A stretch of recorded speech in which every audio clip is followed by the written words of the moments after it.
Lo que importa presenta Animales Políticos con Cristóbal Belolio y Daniel Matamala. En el episodio de hoy, Kast en arenas movedizas. Conversamos con el sociólogo Alberto Mayol. Hola, ¿qué tal? Bienvenidas, bienvenidos. Nueva semana de Animales Políticos post 18. Cristóbal Belolio está de vuelta después de habernos abandonado durante las fiestas patrias. Fuiste a recuperar la conexión patriótica. A un retiro espiritual. Un retiro espiritual. ¿Qué tal tú? ¿Todo bien? Bien, bien, familiar. Pero los escuché.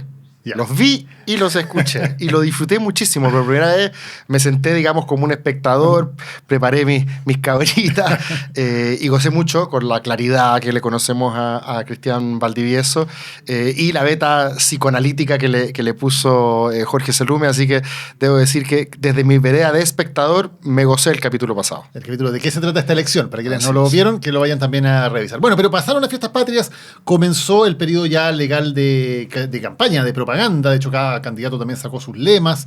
Y de alguna manera parte lo que muchas veces se dice, esta es la recta final. O sea, después de fiestas patrias, ya el país de alguna manera se empieza a conectar con lo que puede pasar en una elección y por lo tanto ya no hay interrupciones, por decirlo de alguna manera, en este eje dramático de aquí, segunda quincena de septiembre, hasta mediados de noviembre, que es la primera vuelta. 2 meses. Quedan un poquito menos de 2 meses. Poquito Sí. menos de Y hay varios elementos que se van consolidando un poco cuando uno ve las encuestas. Y hay uno que tal vez es el que es más claro, porque es el que aparece como en todas las encuestas, más o menos de manera consistente en las últimas semanas, que es esta paulatina, lenta erosión del apoyo de José Antonio Kast. En la Cadena, por dar el último ejemplo, ha perdido matemáticamente 1 punto cada semana desde hace 5 semanas. Venía perdiendo 1 punto, después del debate ha seguido perdiendo 1 punto semanal. Cada una de ellas está dentro del margen de errores, pero cuando uno lo ve en su contexto, dice, bueno, aquí hay algo. Hay un fenómeno todavía lento, casi sigue siendo el favorito, pero está pasando algo ahí. Ya, ese algo, en principio, uno podría pensar que es una especie de efecto sándwich. El buen momento de Kaiser en el debate, ¿cierto? El hecho de que el público más duro de la derecha no se haya sentido defraudado ni un minuto por Kaiser, sino por el contrario, muy bien representado por su dureza, digamos, ha hecho que Kaiser lo apriete por la derecha y por el otro lado que el crecimiento, todavía muy leve, quizás menos de lo que su entorno esperaría, pero pequeño crecimiento de Matei, por el lado más del centro, le estarían apretando a Kast. Ahora, me da la impresión a mí, para concentrarnos primero en lo más relevante, que es la expectativa del entorno de Matei de que sean ellos y no José Antonio Kast y no republicanos los que estén en segunda vuelta. Lo hemos estado escuchando en las últimas semanas. Hay muchos que han dicho, me tinca que, ¿cierto? Va a haber aquí un efecto rebote, que es muy difícil, ¿cierto? Caballo pillado, caballo ganado, pero que te pillen y después volver de atrás es más difícil, pero aún así varios analistas han hecho ver de que Matei estaría bien aspectada y que podría eventualmente en la última milla pasar a Kast. Si pierde Kast 3 puntos y Matei gana 3, ya están prácticamente empatados, pero no sé, esta es mi impresión, puedo estar equivocado. Quizás no lo suficientemente rápido. Quizás le va a faltar campaña a Matei. O sea, los números hasta ahora de Matei no son muy claros, ¿no? En las encuestas en general, post-debate como que subió un poco y bajó en otras. No tuvo un alza muy evidente como para decir que hay un movimiento claramente donde hay 2 curvas que se van a juntar en algún momento, ¿no? Como que la de Kast va bajando, la de Matei pero muy va subiendo. lento y la otra también muy lento. Claro, y la de Matei es menos claro si efectivamente está subiendo o no. Parece más claro que Kaiser sí ha logrado como raspar un poquito de ese voto. Ahora, Evelyn Matei ahora tiene una estrategia. Y eso es mucho decir, porque no la ha tenido durante toda la campaña. Si esa estrategia es la más efectiva, uno puede discutirlo, pero da la impresión de que uno sabe para dónde va Evelyn Matei y dónde debería mantenerse, y parece que hay ahora sí cierto consenso en su equipo de campaña de que para allá es la cosa. Pilló un registro. Pilló su registro, lo probó en el debate, le fue bien evaluado en general, ella se vio cómoda también y lo ha mantenido. Entonces uno dice, bueno, acá, a diferencia de toda la campaña anterior, Evelyn Matei parece que encontró un registro en el cual se va a mantener y se la va a jugar de aquí hasta noviembre para ver si la alcanza o no. Caractericemos un poquito ese registro, porque yo creo que también estas piezas de campaña que han aparecido en los últimos días lo ilustran, ¿cierto? Hay una pieza de campaña que dicen que después se editó, yo no me sé los dimes y diretes de la tuitósfera, pero hay una primera pieza de campaña donde ella decía, no queremos extremos, y mostraba por un lado al pelado Bade y la convención, y por otro lado, rápidamente un cameo del profe Silva, de republicano. Esa parte desapareció. Desapareció, sí. Pero es interesante que la intención original era demostrar, ¿cierto?, que entregarle el poder a cualquiera de los dos que lideraron los últimos procesos constituyentes era un error, ¿cierto? Porque significaba adherir a una lógica confrontacional que no producía resultados. Y que ella, en cambio, como que se elevaba por sobre la confrontación, era una idea más bien de colaboración. Lo que ha sido refrendado por lo que han hecho los medios, digamos, más cercanos a ella en el último tiempo, que es mencionar todos los exministros de la Concertación que están con ella. Como diciendo, en el Mercurio hicieron la lista. Claro, exactamente. Como que si bien la gran mayoría estaban con Janet Jara, la noticia era que un porcentaje no menor, principalmente vinculados a la órbita DC, ¿cierto? Claro. Estaban con ella. Como diciendo, ella está rompiendo un poco la lógica, la vieja lógica del sí y el no, la vieja lógica de los de aquí y los de allá, y podría cristalizar algo así como un gobierno de unidad. No lo dice así, pero estoy tratando de buscarle adjetivos a este registro que tú mencionas. Que es la misma lógica un poco con la que también estos mismos medios inflaron un poco, creo yo, más allá de lo que significaban, fenómenos como el de amarillos, ¿no? Que era esta idea de que aquí se rompió definitivamente la lógica del plebiscito del 88 y hay sectores tradicionalmente identificados con la centro-izquierda que cruzaron el charco. Claro. Y ahora son parte de una especie de centro-derecha moderado, que quiere la unidad, que no quiere los extremos, y de alguna manera Evelyn Matei sería una especie de inesperada líder de esa especie de nuevo movimiento que es capaz de agarrar lo mejor de la derecha democrática, juntarlo con lo mejor de la tradición concertacionista y armar un gobierno. Aprovechando la orfandad del mundo de Toa, que hay mucha gente que hoy día está diciendo, Claro. echando de menos una Toa en un debate, cómo lo habría hecho, no tenemos idea, ¿cierto? Pero ahora es interesante que entonces Matei ya no es la propietaria del 62%. Porque el 62% incluye a todo el mundo de Kast. Claro. Es la propietaria de otro grupo dentro de ese 62 que está más al centro, digamos. Y es interesante lo que ha pasado en esta dinámica de a quién más apoyar en segunda vuelta, ¿cierto? El entorno de Kast dice, nosotros no tenemos ninguna duda. Si llega a pasar Matei y Jara segunda vuelta, vamos a apoyar a Matei. Y lo repiten una y otra vez haciendo el punto, pasándole la pelota a los otros a decir, bueno, ¿y ustedes también Claro. apoyan igual o no? ¿Y qué dice Matei?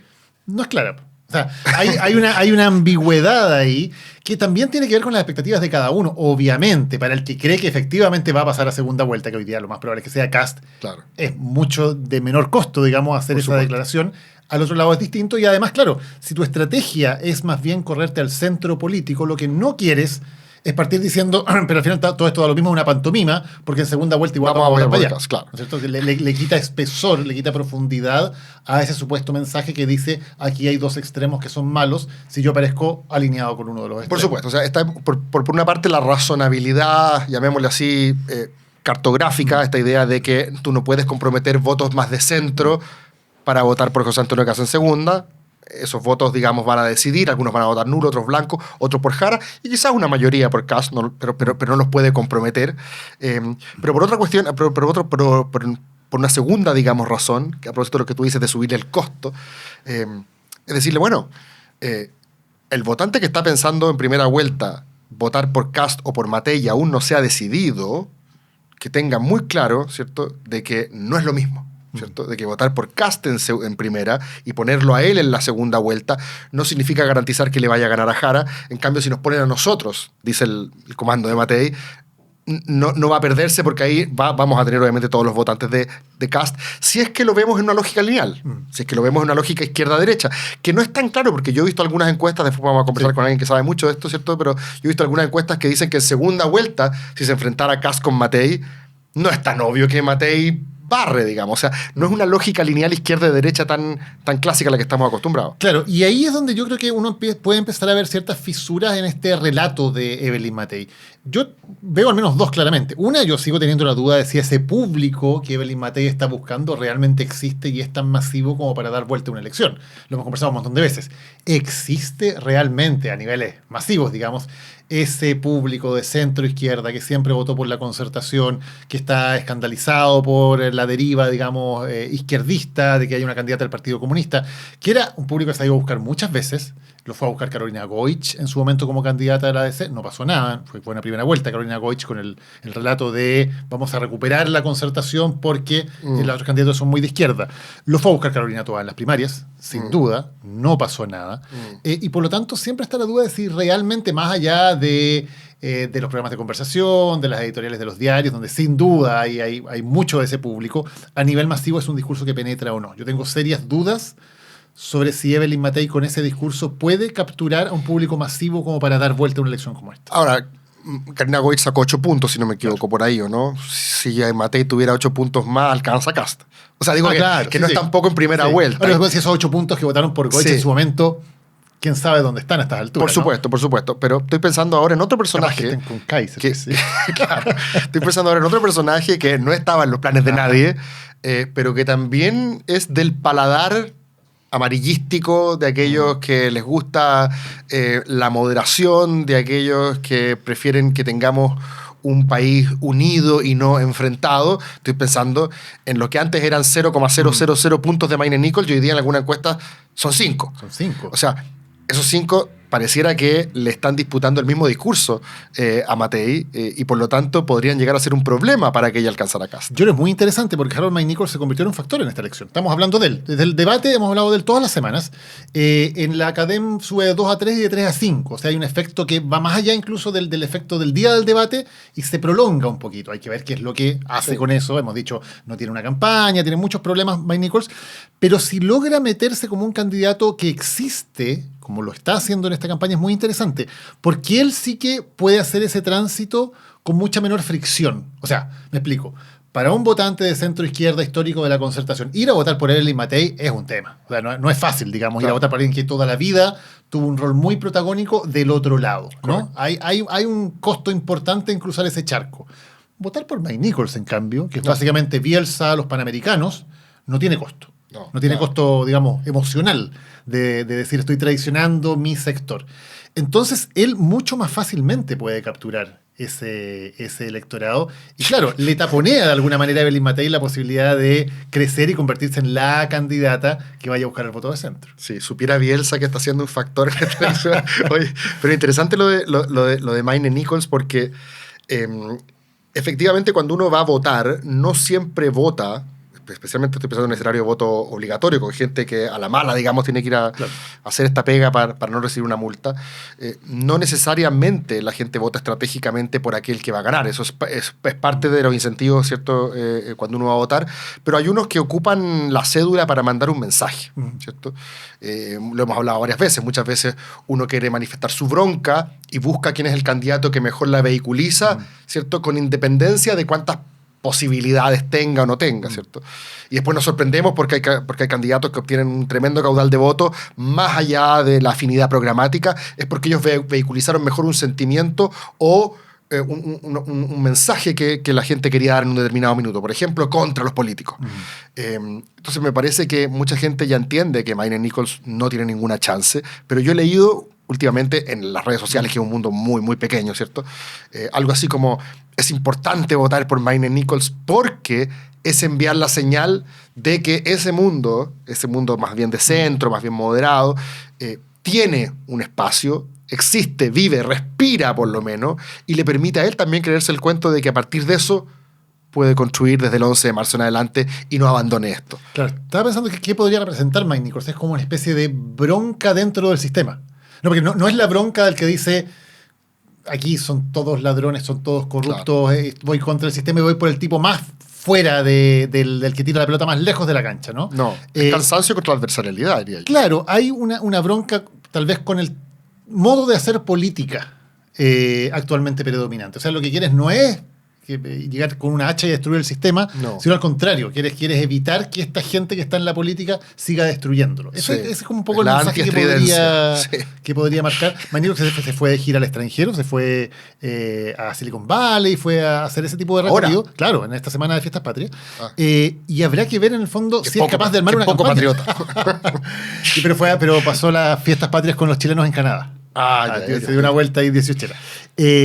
Habrá que ver si es capaz de armar una campaña. Yo creo que esa es la gran pregunta. ¿Sí? ¿Cómo más sostiene este momento que le provocó el debate? Sí.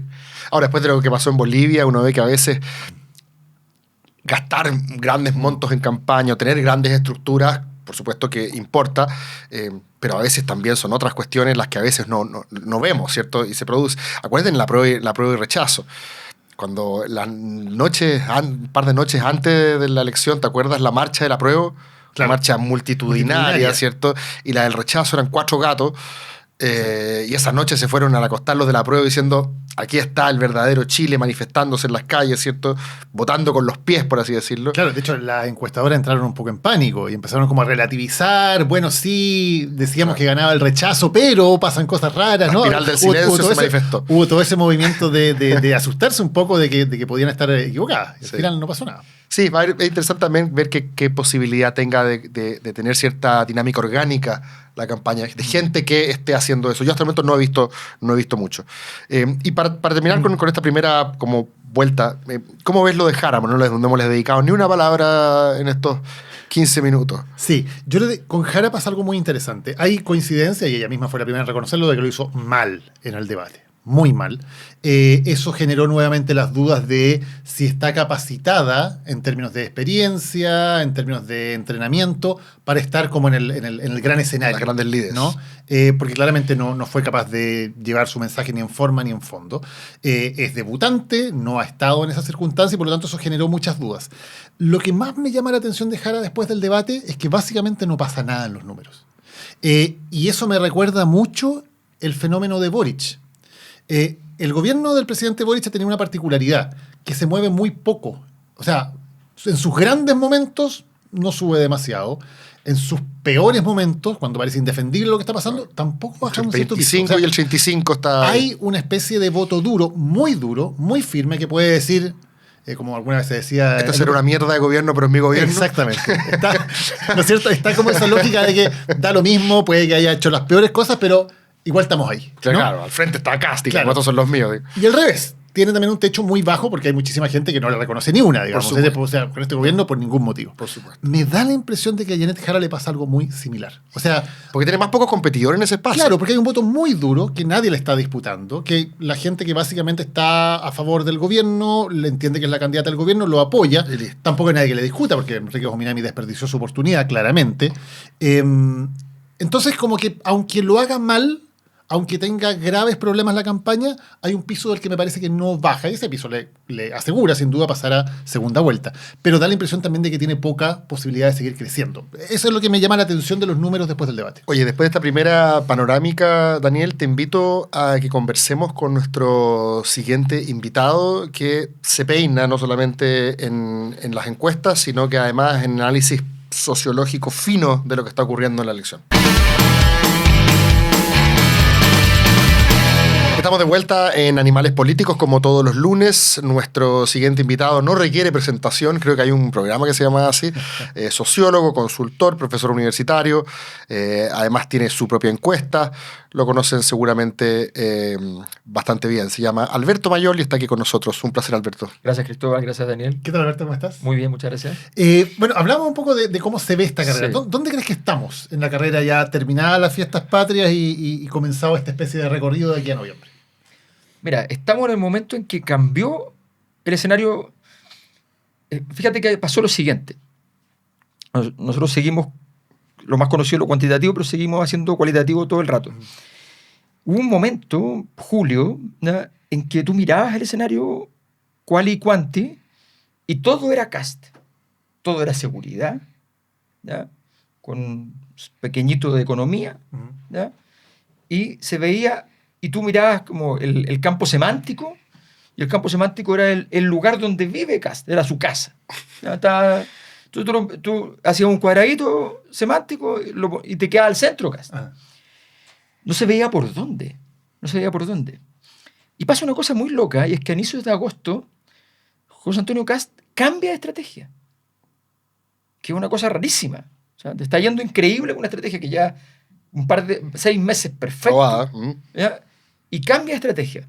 Porque quiere tomar control, pone por delante la meta volante, que es tomar control de la derecha, tomar control del empresariado y tomar control político, destruyendo a Matei, incluso pensando en que se tenga que bajar. O sea, apuesta a que se tenga que caer por completo. Que era la fantasía que en un momento estuvo en todas las conversaciones, ¿no? En todas las Que Matei conversaciones. se baja. Exacto. Matei se baja, ¿ya? Y esa jugada, como suele ocurrir en estas cosas, que él la ve como una continuidad de estrategia, lo que fue es un cambio de estrategia. Y se suman dos factores bien interesantes, que es luego cuando aparece el debate, la irrupción de Mike Nichols que le da un compañero de fórmula en la práctica a Matei, porque le habla de las mismas cosas. No había ninguna candidatura institucionalista, propiamente institucionalista, más que Matei. Y de pronto aparece Maynard Nichols y viene a hablar de un tono más calmado. Claro. Entonces le da juego. Y por otro lado, Jara le ayuda a Matei porque Jara empieza ella a vivir la contradicción y entonces todo el juego de Matei es la contradicción viva se gira hacia Jara. Entonces le quita ese peso encima mientras Mike Nichols le da un poco de respiración en términos de tener otra conversación. El resumen ejecutivo en términos de número es que en lo que nosotros medimos, estamos en este momento haciendo la que sale este fin de semana, así que estamos con los números de la quincena anterior, pero en las últimas 2 quincenas, resumen ejecutivo, Matei subió 6 puntos, estaba bien bajo, estaba con 14, queda 20, y hace un mes y medio casi estaba en 29 y ahora está en 25. Ya, o sea, déjame hacer un corte ahí. O sea, la teoría, si seguimos más o menos en esta línea, es que Matei ha sido exitosa en ir poquito a poquito acortando la diferencia, casi se va erosionando y podría en ese caso ser competitiva en lo que queda. O sea, yo creo que no ha tenido una campaña, tampoco es que haya mejorado tanto su campaña, lo que pasa es que dejó de cometer errores, que es una cosa muy importante en política, hizo un buen debate, ¿ya? Uno podría estar de acuerdo o no con el contenido del debate, pero hizo un debate correcto, cosas que importan en los debates, muy buen vestuario, ¿ya? Esas cosas son muy importantes en los debates. Recordemos, el primer debate de la historia se caracterizó por ese factor fundamental. De Nixon Kennedy. Claro, ¿quién se veía mejor? ¿Me entiendes? Entonces, ella marca una diferencia en el debate en ese sentido y construye una oportunidad muy, muy interesante. Ahora, ¿qué es lo que pasa? Ella lo que tiene que hacer ahora probablemente es no apurarse en ir a la conquista. Yo creo que sería un error eso. Tiene que más o menos seguir lo que está haciendo, ¿ya? Apostar a esta cosa más lenta, porque si ella se acerca 3 puntos más, ¿ya? Aunque estén a 3 puntos de distancia con Kast, la probabilidad de que ella gane al final es más alta. Porque ustedes hablan del caso Mike Nichols, que le quita votos, efectivamente, pero también le produce un escenario. Entonces le produce un escenario más propicio. Y esos votos que le quita, no sabemos si al final se absorben, porque viene el voto útil.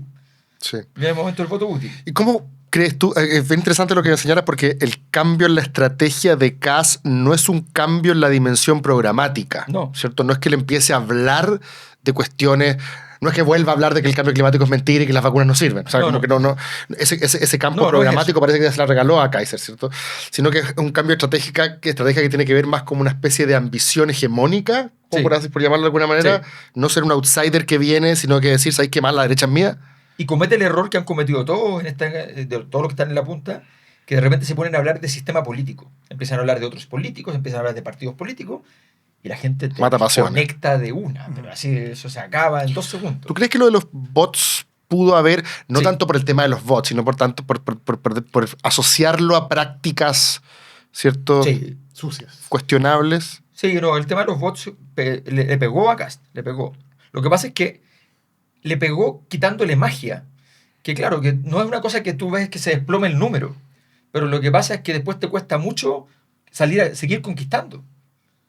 Entonces, el 50% de la gente dice, esto fue Kast. Eso ya es malísimo. Sí.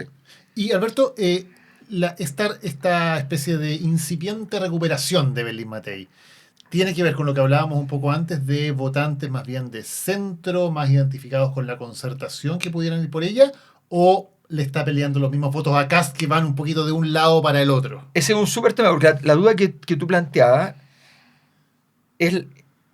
Si lo partimos por 2 el argumento, nos vamos a dar cuenta que hay una parte que es totalmente cierta y otra que es totalmente falsa. El centro, tal como lo conocíamos, concertacionista, eso casi no existe. O sea, son 8 puntos. ¿Ya? Eso de la concertación quedó muy poco. Entonces, esa base social es muy, muy pequeña. Pero ojo, yo he estado trabajando y de repente nos dimos cuenta que había aparecido una especie de, yo llamo un espejo roto de cada sector político. ¿Ya? Una versión disruptiva, todos están de acuerdo, sean de izquierda, de centro, de derecha, los disruptivos, están de acuerdo en que los acuerdos no son tan buenos, de que la transición fue un fracaso, ¿ya? De que hay una crisis institucional casi insuperable, son más apocalípticos. Y son muchos, muchos. Bueno, en esa franja están los de izquierda que tienen una gran tranquilidad porque pueden estar enojados con muchas cosas, pero Tienen son de candidato. izquierda. Y tienen candidato. Y la gente de derecha tiene todo súper claro porque dicen, ok, todo lo demás es medio enredado, pero yo tengo mi candidato que es Kast. O sea, y todas las cosas malas son porque las hizo el otro. Exacto. Los de izquierda creen que todas las cosas malas son por la derecha y la derecha cree que todas las cosas malas son la izquierda. ¿Y qué hace el disruptivo de centro? Su vida es muy difícil. Sí. vida es Nuestra vida es difícil. Su vida es muy difícil. Entonces el disruptivo de centro dice, es que a mí me gustan las instituciones, pero estas instituciones no sirven. Pero yo quisiera que cambiaran las instituciones. Entonces si las cambian todos hay Claro, incertidumbre. claro. Y entonces, ¿A quién odiar? ¿a quién? No odio a nadie, pero lo odio a Como un todos. personaje de Capusotto, ¿no? El disruptivo de centro. Sí. Entonces es terrible. Atria tenía un paper sobre el extremismo de centro, me acuerdo. Bueno, ese grupo ¿Ya? es el 25% de todo del total. Es el grupo más grande. Entonces, ese grupo ha estado, en su momento apoyó al Partido Republicano, votó por Boric en segunda vuelta, dijo apruebo el primer proceso, dijo rechazo el segundo. Sí. ¿ya? O sea, Está buscando por cualquier lado. va buscando presidenta. En este momento, por ejemplo, ha crecido mucho ahí Kaiser. ¿ya? Mira. Kaiser, los votos que está sacando en este momento no están en la derecha, Ujú. sino que ha ido conquistando votos de centro. Mm, Son los votos que tiene París y los tiene ahí. sí. ¿ya? Matei tenía muchos de esos votos, perdió varios, pero tiene todavía un tamaño suficiente como para ser competitiva en recuperar. O sea, tiene una masa allí importante que le permite jugar. O sea, ahí tú ves un bolsón que es muy móvil, digamos, que puede Hasta el irse para último muchos día. lados. Ujú. Hasta el último día. Porque están en crisis emotiva, no en crisis política. Yo he visto harta gente del entorno Chile Vamos, del ecosistema Chile Vamos, no ya no militantes, pero gente que suele votar por ese partido, como media envalentonada en estos últimos días, tanto por la performance de Matei en la campaña, tanto por cada numerito que ganan lo celebran, también apelando un poco al voto útil, ¿cierto? Sí. Incluso apelando al voto útil hacia el votante de Jara, diciéndole si usted quiere evitar a Kast, vote por Matei porque es la única. Entonces he visto que ese efecto como de envalentonamiento a veces puede generar un efecto expansivo, pero me pregunto también por la capacidad instalada. Llamémosle alcaldes, concejales, diputados, senadores. Uno pensaría que desde ese punto de vista, ¿cierto? La capacidad instalada de Chile Vamos pudiese hacer una diferencia. Pero si nos ponemos Juan Pablo Luna, por así decirlo, decimos que esa capacidad instalada vale pocaso, ¿cierto? Porque son 4 Partidos gatos. hidropónicos. Claro, son 4 gatos y en verdad puede que haya un efecto orgánico más por debajo. O sea, yo me acuerdo que Andrés Velasco le ganó a Orrego en la primaria del 2013, siendo que Orrego tenía un partido y Velasco, y vaya qué partido, y Velasco nada, ¿cierto? Un club de amigos. Entonces, me pregunto, ¿podrá ser que en la recta final también, como quizá ocurrió en las municipales, la capacidad instalada que tiene Chile Vamos puede hacer una diferencia o tú no le ves mayor? No, cero. No va a ser eso lo que va a hacer la diferencia. No. Ya. No, sí, lo que pasa es que efectivamente los partidos hoy día, además son de un nivel de pragmatismo, o sea, Sí, puede que la hagan campaña Matei en algunos de ellos. Sí. o sea, pueden hacer campaña los dos, o sea, nominalmente te apoyan, ¿no? O sea, yo fui candidato, iba con la BEA y veía que los que me estaban apoyando hablaban por igual para los dos, porque era obvio, si no sabía que iba a ganar. Pues. Obvio. Entonces, no tenía nadie. Pues, yo decía, No, pero les da aire al partidario de Matei, que hace 2 meses estaba con la cara larga. Sí, pues. Hoy día cree que hay algo de épica en pillar a Kast. No, ¿cierto? pues, eso sí se armó, efectivamente eso se armó y eso estaba muy destruido hace 1 mes y medio. Sí. Entonces, efectivamente, un cambio de clima y Kast había logrado construir un clima que le era muy propicio. Además que se le abrieron los temas. La llegada de los debates construye un escenario más profesional. Tú no podís ser monotemático. Claro. Se acaba la cuestión. De que No se puede ser por eslogan. Cuando aparece el momento en que se ordena la tele, es muy importante porque todo esto se juega en la tele. O sea, todo lo demás que se dice no es verdad. O sea, toda la gente que gasta en otras cosas no es verdad. La tele en esto es todo. Porque lo que sale en redes sociales, que es valioso, es lo que sale desde la tele. Entonces la tele y la franja, ¿ya? Los debates y la franja son todo. El que sabe hacer una buena franja y el que sabe construir bien el debate, ¿ya? Sencillamente va a tener una altísima probabilidad de crecer. Entonces, ahora es donde viene, y además que el escenario es más parejo. O sea, tú llamáis por teléfono y decís, oye, me dieron 30 segundos menos, al día siguiente tienen que dar 330 segundos más. Y Alberto, tú decías al principio que el escenario hasta julio más o menos uno veía los Sí. temas y Cass estaba instalado en el centro de Sí. la temática. O sea, el escenario era perfecto para él, se estaba jugando en su casa. ¿Eso ha cambiado? Hoy día no hay un escenario tan marcado en un solo tema. No es que hayan entrado temas que son más fuertes, pero sí está más diluido. Y eso a Kast ya no le sirve. ¿Por qué? Porque Kast tiene un problema que siempre le ha pesado mucho, que es su escasísima capacidad de adaptación. Escasísima. O sea, Es rígido. él, en segunda vuelta con Boric, a los 2 días estaba perdido. Sí.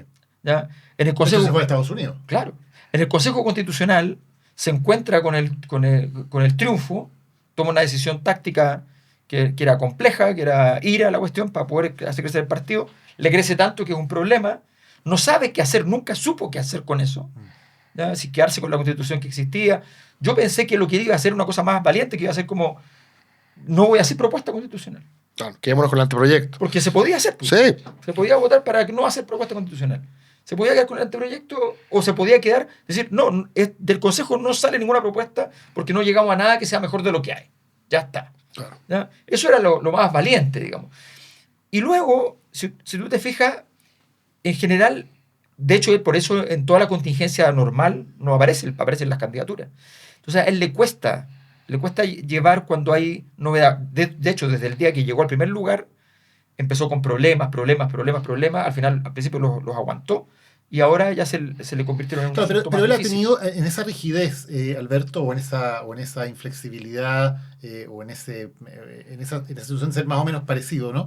Él tenía algo que era muy importante, que era que básicamente su discurso, un poco único, un poco monocorde, estaba casi perfectamente alineado Claro. con lo que a Con la el ciudad le escenario. interesaba escuchar, ¿no? Claro. O sea, se daba una alineación perfecta que le servía mucho. Claro.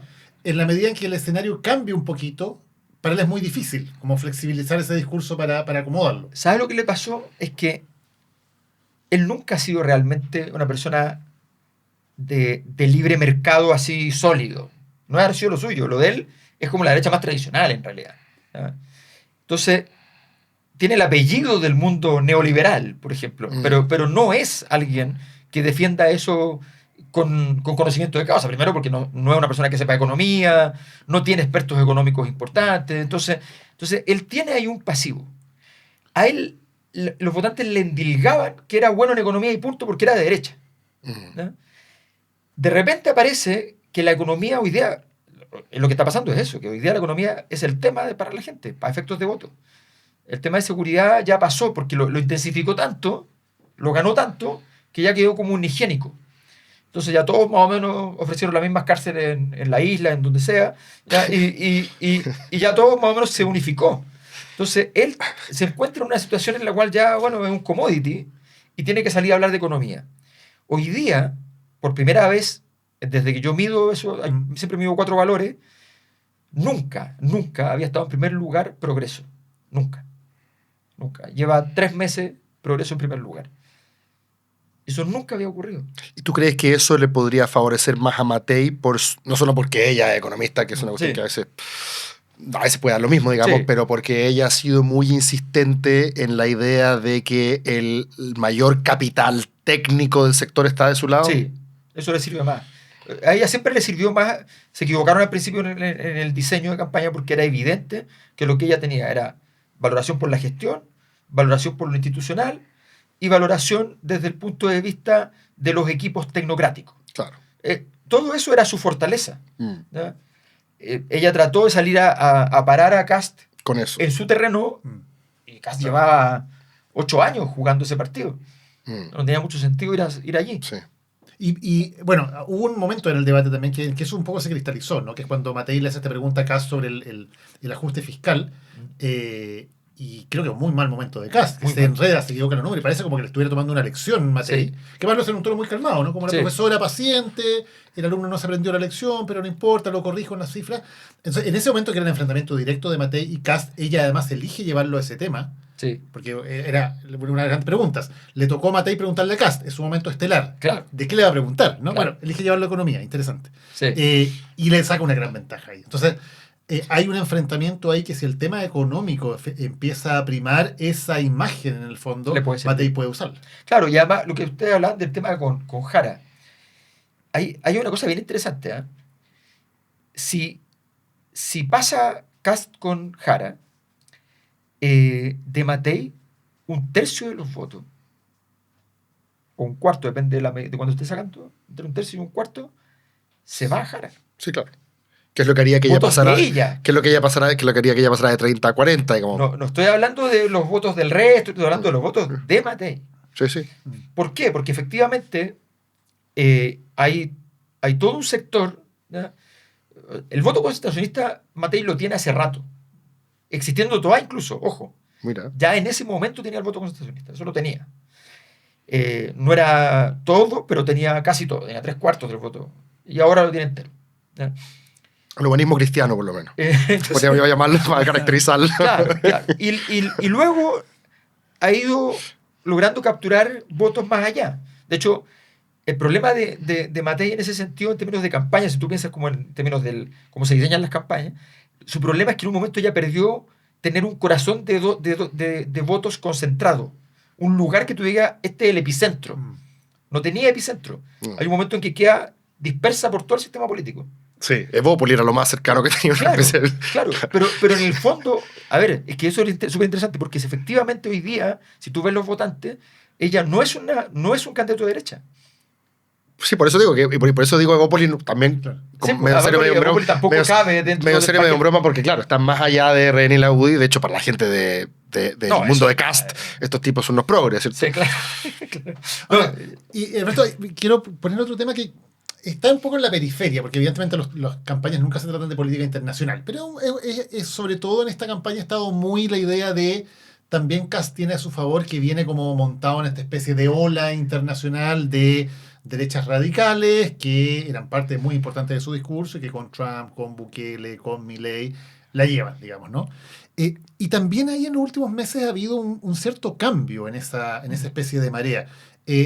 Porque a medida que van tomando más poder también a nivel internacional, sus actitudes también se han vuelto menos defendibles o más desembosadas. Estoy pensando, por ejemplo, en Bukele.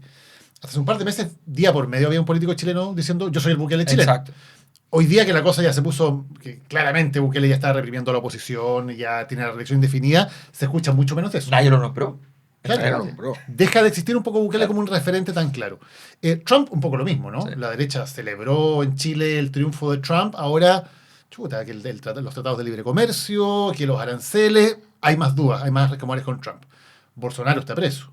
Milei, que parecía todavía como el gran referente. Sí. de El todo este milagro gasto, argentino. El milagro argentino, los gastos públicos, también de pronto pierde una elección, no sabemos si está tan claro. O sea, también me da la impresión, y no sé si eso puede tener algún efecto, pero esa idea de que Kast estaba montado como una especie de ola imparable, Sí. de pronto como que deja de ser un factor tan relevante en la campaña. Totalmente. Es que esos climas son muy importantes porque es un efecto no del contenido, sino que es el efecto que tiene el efecto Doppler, ¿no? Que viene el tren hacia acá y tú lo sientes fortísimo.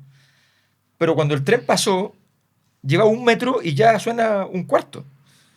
¿Ya? Entonces eso, Kast pensó que esto era una cosa que duraba sí o sí todo el tiempo del mundo.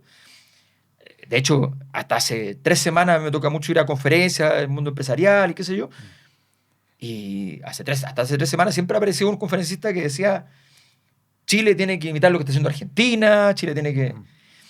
Yo creo que a nosotros nos cuesta entender una cosa que sí es la excepcionalidad chilena, que no es la que habitualmente se dice.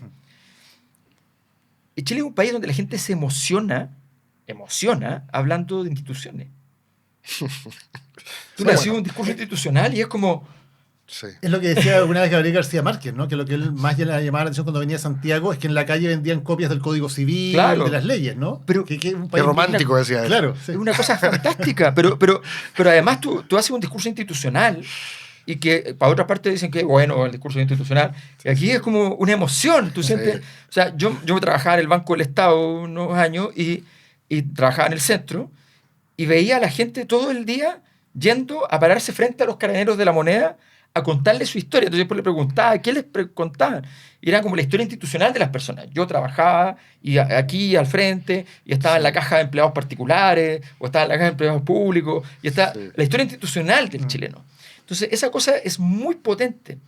Ese factor es muy importante. ¿Por qué? Porque cuando se acercan las elecciones, tú ves que todo el sistema político empieza a mejorar su desempeño. Siempre en Chile. Y la gente empieza a respetar un poquito más las instituciones. Entonces, el ciclo no va a favor del iliberalismo, por decirlo así. ¿Ya? ¿Qué es lo que pasa? Que el iliberalismo nace básicamente del momento en el cual el crecimiento del liberalismo económico empieza a comerse las instituciones políticas, el liberalismo político. El liberalismo político y el económico no han ido de la mano en realidad. Cuando crece mucho el económico, a veces se come el político. Y esa crisis de las derechas en el mundo, ¿ya? En Chile llega, pero llega con remilgos, porque los candidatos en Chile saben, Kaiser en ese sentido ha jugado el partido con iliberalismo más duro. Sí, ¿no? sí, súper consistente. Súper consistente. Pero acá se dio cuenta que había una especie de grieta entre Kaiser y Matei en un momento y se fue a meter ahí. Y ahí le fue bien. Esa fue su jugada maestra. Se salió de ahí y ahora no sabe cómo volver. Pero esa es su jugada maestra. Y Chile en ese sentido sigue siendo un país que, con todos los detalles, con todas las pérdidas de las capacidades del Estado, con todo lo que hay, ¿ya? Igual está el sueño institucional muy fuerte. ¿Y tú crees que el discurso motosierra, por decirlo de alguna manera, ahí se debilita en Chile, no funciona tanto? Claro, está fuerte en un mundo, hay un mundo joven que está pasando en todas partes del mundo, que es el mundo de ecosistema digital duro, ¿ya? Donde muchos negocios que funcionan internacionalmente, por lo tanto no pagan impuestos, qué sé yo, toda una lógica antitributaria. ¿Ya? Yo creo que uno de los grandes fenómenos de la época es el odio a los tributos, ¿ya? Que la izquierda no lo ha sabido combatir, o sea, ni se han dado cuenta. ¿Ya? Es increíble. Pero ese es un gran problema para la izquierda. Y ese grupo joven es muy fuerte en ese sentido. Los otros son evasores culposos, pero estos son evasores convencidos. ¿Ya? Esto es de principio. es el EVA de 18 de octubre. Que es el discurso de Milei. Que los impuestos son un robo. Exacto. Y bueno, y había, de hecho, un candidato nacional libertario salió diciendo también que llamaba a no pagar las contribuciones, como ese tipo de discurso. Exactamente. Entonces, ese juego en Chile todavía entra un poco, se sale, se juega, pero existe esa derecha que juega más, pero el resto del sistema es mucho más institucionalista. Yo siempre digo, mira, Chile, el candidato que logra hacer en la fórmula de Chile, si uno lo ve cualitativamente, se resume para mí en una fracción que es simple. Portales dividido por el Padre Hurtado. Si tú logras hacer eso, y yo creo que en el mundo hoy día hay una gran oportunidad que las centro derechas no siempre han vislumbrado, pero algunos sí. Un poco en España yo creo que Feijóo ha logrado entender un poco eso, que es tener una especie de concertación en términos del tema con el tema social y qué sé yo, pero sin perder autoridad. Lo que la gente en el mundo está esperando es más autoridad. Claro. Entonces la izquierda jugó un juego muy de anti-autoridad, Claro. ¿ya? Y ahí perdió, pero la gente quiere los derechos sociales que la izquierda provee Con autoridad. con la autoridad, con un nivel de autoridad. Y en ese, perdón, solamente para terminar eso, y en ese ejemplo, Kast es puro Portales. Claro. No, claro, porque todo o sea, la gente se dice, oye, vea, ¿cuánto pueden costar los operadores políticos para que se lleven un cuarto del presupuesto? O sea, Claro. ¿cómo lo hacía? Sí, no, y yo creo que también le pudo haber afectado no sé cuánto, porque, pero esta idea de meterse a darle incertidumbre a la pensión que recién se les había dicho a todos los Sí, pues. viejitos que iban a tener, y él dice, vamos a revisar esto, también yo creo que generó una incertidumbre en la dimensión Padre Hurtado, no en la dimensión Sí, Portales. claro, porque hay una incertidumbre que pega en un lugar donde la gente sí tiene sospechas de Kast. La gente no tiene sospechas de Kast en mano dura. seguridad o en incentivos para el gran empleo. Correcto. Pero sí tiene dudas de esta gente realmente quiere mantener el gasto Oye, social y realmente quiere la tal cual. PSU. Estaba pensando en esta devoción por la institucionalidad, será el sesgo de mi algoritmo, ¿cierto? Pero me salió mucho en redes sociales la imagen de los 5 presidentes en la celebración del Bicentenario fue, cuando estaba Piñera y atrás aparecía al lado, caminando al lado, Bachelet, Frei, Lagos y Elwin, ¿cierto? Y mucha gente lo posteaba como como con orgullo, ¿cierto? Ahí posteando en momentos en los cuales la idea es decir que el tipo que está al frente es un monstruo moral. Aquí gente subía la foto de 5 presidentes de distintas filiaciones políticas diciendo como esto es un patrimonio por un lado. Y la segunda cosa que también me llama mucho la atención desde ese punto de vista es que nuestro estallido social tuvo una canalización institucional, ¿cierto? Su dimensión destructiva o destituyente, como diría nuestro colega, ¿cierto? Carmi, finalmente se vuelca en un proceso constituyente, ¿cierto? Un odio creador de amor nuevo, como diría Nietzsche, que finalmente se canaliza en un proceso social donde los mismos que estuvieron en la calle se creen el cuento y arman la lista del pueblo. O sea, la primera línea participa por la vía institucional, ¿cierto? Los dolores de cabeza de Piñera 1, que venían de fuera de la política, los dolores de cabeza de Piñera 1 no fueron los vástagos que dejó Frey el 2009, no fue Orrego, Lagos Weber y Toá. Fue un tipo que se llamaba Misael Ruiz y Iván Fuente en Aysén, y Camila Vallejo, Giorgio Jackson en Santiago. Y estos luego fueron candidatos por partidos a la siguiente elección. Claro. O sea, tenemos una tendencia a institucionalizar las cosas. Así que interesante la comparación con otros fenómenos donde el outsider es más tentador, que también muchos en Chile han dicho, ya viene, pero por lo visto... No parece... o sea, en ese sentido, a ver, si tú miras los ciclos de protesta a nivel mundial, 68, 89, 2011, 2019... Sí, esos ciclos que son 40 países, 50 países, 55 países, 68 países. Si tú miras ese ciclo, te vas a dar cuenta que el 2011 y el 2019, si tú miras variables, Chile es el más intenso del mundo, en ambos. En duración, en cantidad de personas en términos absolutos en las calles, en cantidad relativa ni hablar, ¿ya? En cantidad de fenómenos políticos asociados a eso. Sin embargo, hubo muchos países que cayeron gobierno y en Chile no cayó un gobierno. Por el contrario, se engrosaron las élites políticas con nuevos actores. Claro. De hecho, eso fue lo que ocurrió en ambos casos. Entonces, efectivamente, esa capacidad institucional, que es muy importante. O sea, nosotros siempre decimos, oye, nosotros ganamos plata gracias a la minería. Nuestro sueldo es el cobre, ¿no? Países con cobre está lleno. Claro. Países con oro, con diamantes, está lleno, la minería está llena. La gracia de los países es no colapsar institucionalmente por la minería, porque la minería induce una presión muy fuerte extractivista. Sí. No, además que el que se gana rentas en el fondo, hay muchos incentivos para controlar el Estado para ganar las rentas. La maldición B, o sea, hay una serie de nombres que se le han puesto justamente a eso. Claro, entonces, y Chile, de los países del mundo, Chile es el tercero más exitoso en eso, muy por lejos del resto, y el único subdesarrollado que logra hacerlo. Los otros son Australia y Canadá. Pero más allá de nuestra... estamos de acuerdo en nuestra capacidad de absorción institucional, ¿cierto? Sí. Check. Un fantasma, digamos, desde ese punto. Pero pareciera que esa capacidad de absorción institucional no ha sido capaz de detener un fenómeno de fragmentación. No me voy a meter en la pelea a los politólogos de si el problema de Chile es la fragmentación o el discolaje, pero no quiero hablar del sistema político. Pero me refiero a la presidencial. En la última elección presidencial, ninguno de nuestros candidatos, ni el que salió primero, obtuvo más de 30 puntos. Sí. Nosotros no estábamos acostumbrados a eso, siempre estábamos acostumbrados a que el que salía primero, bueno, o ganaba en primera vuelta, como le pasó a Frey y a Erwin, o superaba los 40 con cierta... Claro. Y de repente nos encontramos con dos candidatos que pasan a segunda vuelta que en primera no obtienen ni 30. Lo más probable es que nos acerquemos a un escenario muy parecido. No sé cómo lo ves tú ahora, segundo, pero es probable, es una posibilidad que... Jara va a sacar 35, pero porque no hay más candidatos del sector. Jara va a sacar 35. Sí. Ya, bueno, en ese caso, pero vamos a tener después otros que vienen con 20 y tantos, otros 20 y tantos, después otros 12. O sea, ¿cómo ves la dificultad que se produce para quien sea quien gobierne? Porque aunque Kast sea el próximo presidente de la República, imaginémonos que Matei no lo pilla, ¿vale? Que hoy día pareciera ser la hipótesis 1. Él mismo asume que no va a tener el Congreso. Lo que hizo fue asumirlo. ¿Cómo visualizas ti, entendiendo que es un lugar común decir que cada vez es más difícil gobernar, ¿cierto?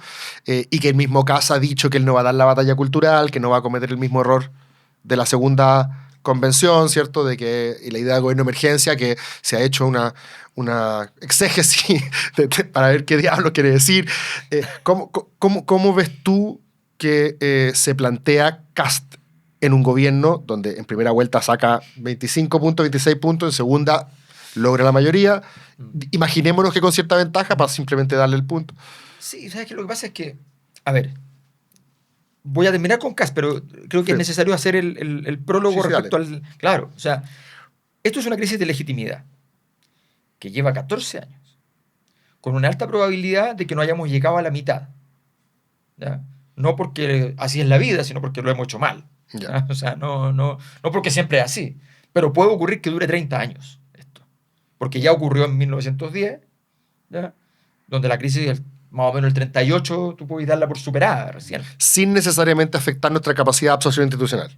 Sin necesariamente, o sea, generando una tensión institucional compleja Ya. que te hace difícil manejar la situación, pero que logra resistir. Pero la idea es no andar jugando ese deporte, digamos. ¿Ya? Entonces, Al porque- filo del peligro. claro, entonces, en el fondo, el siguiente gobierno, este gobierno tenía que lograr eso, ese era su objetivo. La inserción de esta nueva élite Capas sociales nuevas. era para que Sí. salieran con una solución transformadora y viable institucionalmente. Y salen con un discurso de que normalizamos lo que había. ¿Ya? Así como, mire, No está peor. no está peor, no está peor. ¿Ya? O sea, Ese es un buen lema para el gobierno, como Ah. decir así como misión No está cumplida, claro. no está peor. No está peor. Peor no está estaba. Es como sincero, ¿no? claro. Claro, es terrible decirlo porque misión cumplida, Pinochet. Pero a lo que nos A los secom, te pero, tengo una. pero si uno es más humilde de las expectativas, no está mal. Cuando tú le preguntas a los británicos cómo están, te dicen, not too bad. No estoy tan mal. Es una porque mentalidad. esos son potencias que se están cayendo. Claro. El problema es cuando tú eres un país que no eres potencia, Claro. ya, no subir es malo. Claro, Entonces, que creías que eras un jaguar ahí en claro, formación. estábamos en eso y ahora nadie quiere hablar. La palabra desarrollo, ustedes han visto que Sí. no existe. Entonces, hay una crisis de legitimidad gigante. Hay un gráfico que yo construyo con la encuesta del CEP, que es un gráfico que es súper simple. Resto la aprobación, el rechazo a la aprobación de cada uno de los 10 mejores del país, de los mejores líderes, Ya. en cada una de las mediciones de la CEP desde el año 2000 hasta la fecha. Eso le saco un promedio. Luego le saco el promedio del año. Y hago un solo número del delta de todos los 10 mejores. Los campeones de los 100 metros planos. ¿Ya? Los 10 mejores. Vaya al año 2000 y eso, la diferencia es 40, 45, 50 puntos positivos. Después vaya avanzando y baja a 30, a 20, a 10, no lo aburro. Ahora vamos en menos 4. Menos 5. Ya. Menos 5. Para el estallido era menos 6. Es el promedio de los líderes mejor evaluados. O sea, parte de la carrera y van para atrás. Los 10 mejores. Nuestra élite en el sentido de los mejores. Bueno, ese problema, ¿no? Si no se remedia, es grave, es gravísimo. Entonces, tú me dices, ¿cómo lo va a pasar Kast? Kast probablemente lo pase mal porque tiene... Los tres con mi equipo construimos una forma de medición que permitía ver qué capacidad de tracción tenía cada uno y qué capacidad de viabilidad política no electoral tenían los candidatos. ¿Ya? Son dos cosas que son distintas. Para decirlo simple, hay marcas que tú las encuentras súper buenas, pero no te compráis esa marca. ¿Ya? Y hay otras marcas que tú las veis mal, pero vais y compráis ahí. Po. Tienen alta atracción. ¿Ya? Los publicistas muchos les dicen, oye, pero quiero vender más, entonces tienen que meterle tracción a la marca. ¿Ya? Poner la modelo más linda, toda la cosa. Lo otro es la potencia de la marca. Bueno, pero la potencia de la marca sí sirve para cosas. O sea, súper comprobado en términos de literatura que esos valores asociados hacen gobiernos más sinuosos, más tranquilos, con menos... Mira lo de Milei, hace un mes y medio, todos decían, no, sí. Unos decían, está pésimo, y otros decían, está perfecto. Y hoy día, riesgo país segundo del continente. Y no se ve por dónde pague la deuda, y no se ve por dónde tiene que ir a rogarle a Trump que lo salve. ¿Ya? Una situación dramática. Entonces, cuando tú tienes liderazgos que son más susceptibles en ese sentido, porque no tienen estos elementos que permiten modular, que te llega una cuestión muy fuerte, es como esos antisísmicos de los edificios, que te llega el terremoto, pero tú lo haces que sea más suave. Y esa es la capacidad que la gran pregunta es si Kast tiene menos que Matei, eso es evidente. ¿Ya? Pero cuánto menos tiene es una gran pregunta. Si ponemos a Kaiser ni hablar, pues, o sea, puede ser como la arena, el terremoto en México, o sea, donde Sí, claro. el suelo Alberto, no te ayuda. volvamos a los 2 meses que quedan de campaña, porque hablamos un poco de lo que está pasando con Cassi y Matei. ¿Cómo ves lo de Janet Jara? Que hablábamos un poquito de que parece que no se moviera mucho pase lo que pase, ni para bien ni para mal. Lo que en el caso de Jara no parece ser una muy buena noticia. Tú decías, puede llegar a 35 por ahí, pero claramente le falta un delta muy grande en la segunda vuelta, y no se ve hasta ahora que su campaña sea capaz de encontrar un camino para lograrlo. ¿Ves alguna posibilidad de que Jara pueda encontrar por dónde meterse para ser realmente competitiva y tener, por ejemplo, una segunda vuelta que sea voto a voto? No. No, porque cuando termina la campaña de primaria, viene un entusiasmo, una especie, digamos, como el rector Peña, decimos, una pulsión adolescente, digamos, ¿ya? De que vamos con todo porque salió todo fantástico, la candidata es fantástica, La Jaraneta. mándanla a todos los Jaraneta. debates, Sí. sin construir la solución doctrinaria. Yo creo mucho en la importancia de tener una doctrina de base. La doctrina es que tú agarras tus elementos teóricos, ideológicos y los adaptas a un contexto. Es una doctrina, pero te da una estabilidad coyuntural. No lo resuelven, no lo resuelven, no lo resuelven. Y queda viviendo en la contradicción. Y eso le da juego a los que están en un lado y a los que están en el otro. Y la doctrina no es un promedio. Mensaje para Gabriel Boric. La doctrina no es un promedio entre dos mundos, porque al medio de dos mundos no hay ningún mundo. Tú tienes que construir algo que amalgame las cosas y que permita, entonces, ya que dije amalgamar, me recordé del poeta guatemalteco, y entonces tienes que encontrar el punto exacto El donde equilibrio explotas al votar. Digamos. Entonces, esa... No faltaba una cita con esta temporada. Sí, no faltaba. había Sí. que tener una. Había que Pero eso no es lo que algunos místicos llaman el relato. Claro, pero el relato, el problema que Como la tiene doctrina hoy día- aplicada al momento contingente. el relato murió el día que aparecieron los publicistas. Ok. ¿Ya? El relato como relato político. O la murió el día narrativa, que- como diría otro. Claro, porque llegan y te dicen, no, es que tiene que ser más humano, tiene que ser... Sí, hay candidatos que no tienen por qué ser más humanos. Sí, claro. Lagos. No, pues tiene que ser... Fue Tienes que fue Lagos. transformar el ecosistema en una discusión sobre los atributos de tu candidato. ¿Ya? Y esa narración tiene que ver con quién eres tú en el mundo, cuál es tu realidad, qué es lo que la gente dice de ti, no lo que tú dices de ti, lo que la gente dice de ti. ¿Ya? O sea, por ejemplo, yo no me enojo nunca. Yo fui candidato y la gente todavía dice que usted siempre está enojado. ¿Ya? Y yo no me enojo nunca. ¿Ya? Entonces, Da lo mismo, quedaste como da lo enojado, mismo. quedaste Entonces como yo tenía que construir un personaje que fuera un viable enojado. ¿Me entiendes? Entonces, eso tienes que asumirlo. Y la mayor parte de los...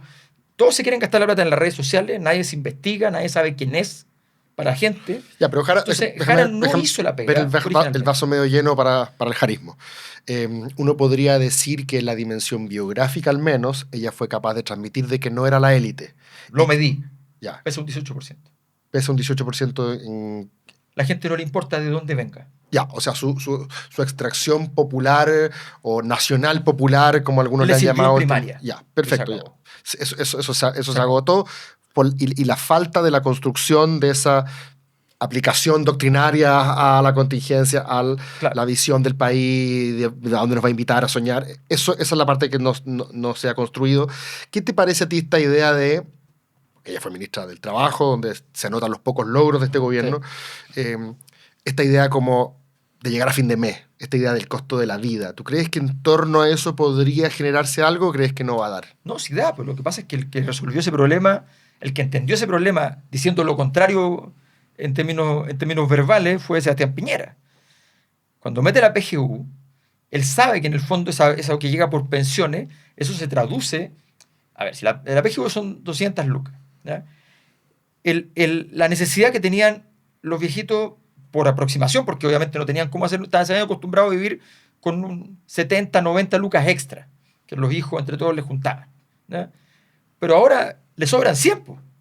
Entonces, los hijos que están más en problemas van a pedir 30, ¿ya? Van a pedir 60. Entonces tú inyectaste a las casas plata. Le metiste además los apoyos en su momento que te bajaron la deuda y te permitieron tomar deuda nueva. Esa deuda recién llegó a como estaba antes del estallido. Se metieron 80.000 millones entre retiros de AFP, bonos, en fin. Bueno, eso recién llegó, entonces ahora recién aparece. ¿Ya? Y efectivamente ese es un factor, pero todavía no es un factor ultra urgente.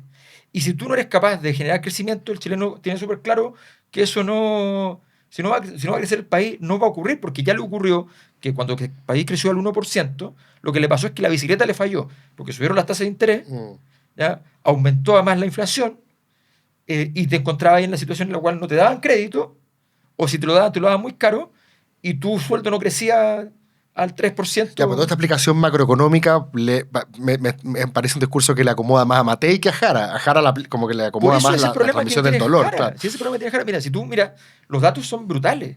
O sea, Jara hace 3 meses atrás empataba en una segunda vuelta hipotética con Kaiser. Perdía por poco con Kass, cosa que en segunda vuelta podía, incluso con una buena campaña, de repente ya jugar el partido. Y perdía con distancia con Matei, pero 5 puntos, qué sé yo, 6 puntos. Hoy día, la última medición es Matei en segunda vuelta con Jara 62-38. ¿Ya? El rechazo.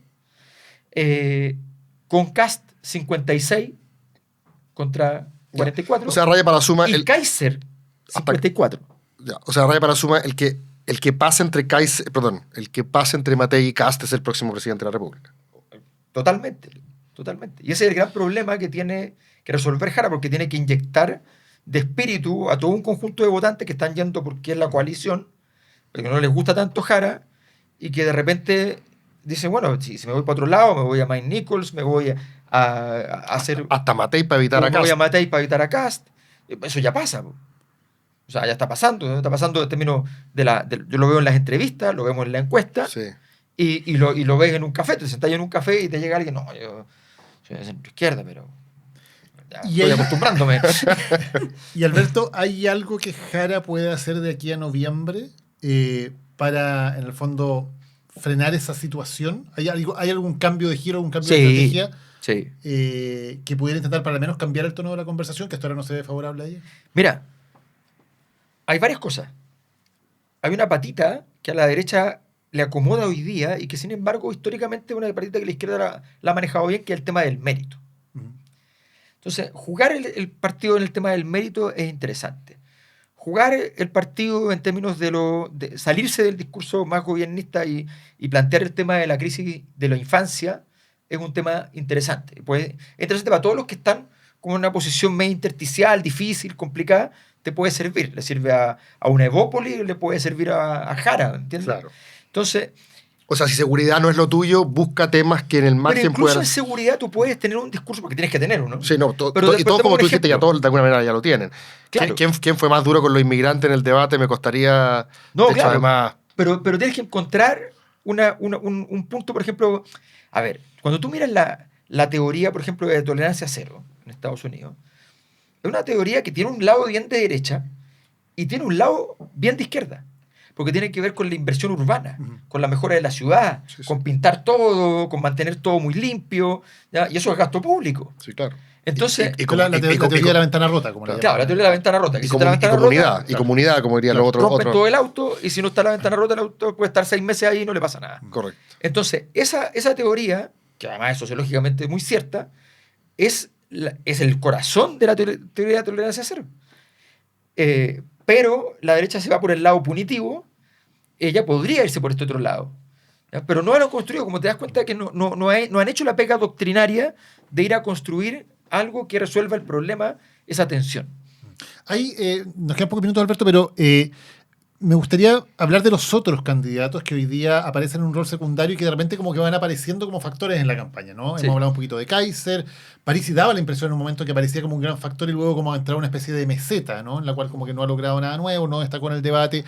Arremete ahora Mike Nichols. Está Meo, que no lo ha logrado, pero bueno, el tipo tiene su característica y su experiencia. ¿Crees que hay alguno ahí que pueda en algún momento convertirse en un factor decisivo? No te digo para ganar, pero sí para convertirse en un factor relevante políticamente en los meses que quedan. No, fíjate que yo creo que lo que va a ocurrir probablemente es lo que se denomina la guerra colonial. O sea, los grandes se van a comer a los chicos. Ah, ya. Entonces, eso va contra el escenario que anticipaba yo de fragmentación. Es interesante. O sea, Claro. La cuestión se va a tendrá que concentrar entre los tres grandes y los chicos se van a cuatro, quedar... Porque Kaiser defiende muy bien su posición. No ha perdido su posición nunca. Ya. O sea, Kaiser mantiene 10, 11, 12 puntos fijo. Llegó a estar en 20, se perdió harto. Sí. Pero es un mérito que no fue absorbido por los grandes. Bueno, y Alberto, la pregunta es si en el fondo, ese pequeño crecimiento que uno puede ver de Kaiser en las últimas semanas, el envión del debate y todo, puede empezar a poner nervioso a Kast. Que diga, Sí. me están empezando a comer votos que no puedo perder también por mi lado derecho.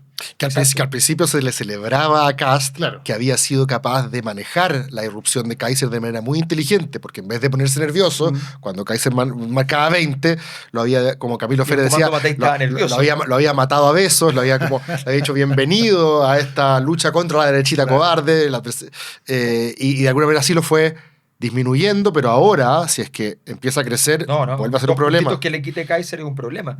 No, yo creo que ese escenario, no sé si es probable, pero sí creo que esos 4 candidatos van a estar competitivos todo el rato. Kaiser competitivo en el sentido de que va a construir su posición política. Sí, claro. Va a quedar instaladísimo. No, y ya hizo el gasto de ser candidato. Ahora, si así es candidato y así es loco, no es lo mismo que ser candidato y sacar 12 puntos. Nosotros hicimos una medición con contenidos ideológicos actuales en el mundo, que son mucho más que antes, ¿no? Definimos como 11. Y Kaiser todos los votos los tenía en paquetes muy específicos, muy libertarios, digamos. Sí, totalmente. Y esos paquetes los tenía llenos él. Y no crecía en ningún otro. Entonces no tenía mucha dificultad para crecer más en ese sentido. Sí, interesante los paquetes identitarios. Tú das más o menos 3, 4 claves y yo te puedo adivinar las 3 o 4 otras posiciones que va a tener.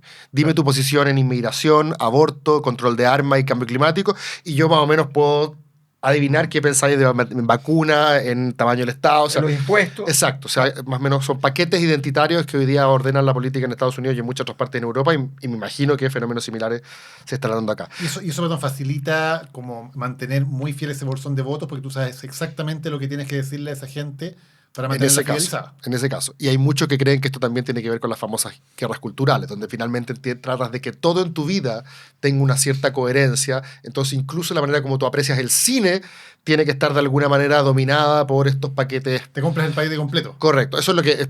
No digo que hay un dato en ese sentido que es bien interesante. Si yo hago cuando pregunto elegir izquierda-derecha, lo mido de varias maneras, una es indirecta y hay una que es directa, que preguntarle posiciones, del 1 al 15, el 8 al centro, ¿ya? Para que tengan mucho para moverse. La cosa interesante es que el 8 es el más grande, no mucho más grande que el de la derecha. La ultraderecha tiene poquito menos. Pero el del centro, ¿qué tiene interesante? Porque el de la derecha, todo vota Kast, todo, entero. ¿Ya? Pero en el centro pasa una cosa bien interesante. Hay 5 candidatos que tienen lo mismo. En el 8.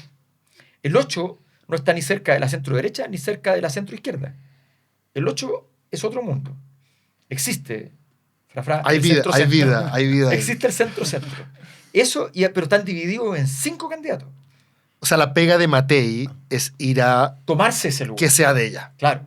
Y en ese caso, si ocurre, ¿tú crees que no es improbable que ella le arrebate a Kast? Claro, porque ella le va mejor en la centro-izquierda que en ese punto 8, que en ese centro. Ya. O sea, hay vida para el entorno de Matei. No es fácil, porque ahí está Parisi, está Kaiser. Por eso, pero por ahí va la mano. De hecho, Parisi solo tiene votos ahí, no tiene votos en otra parte. O sea, desde ese punto de vista, la estrategia de ir a buscar ese electorado, más que ir a pelearle a la derecha en lo más duro. No, nada. Okay. Eso no tiene ningún sentido. Ya, Alberto Mayol, ha sido un gusto tenerte como siempre acá en Animales Políticos hablando de lo que ocurre en la campaña. Muchas gracias. Y nosotros nos vemos la próxima semana. Próximo lunes, como siempre, lunes de Animales Políticos. Gracias, Alberto. Gracias, Cristóbal. Gracias a todos por vernos. Lo que importa presentó Animales Políticos con Daniel Matamala y Cristóbal Velolio.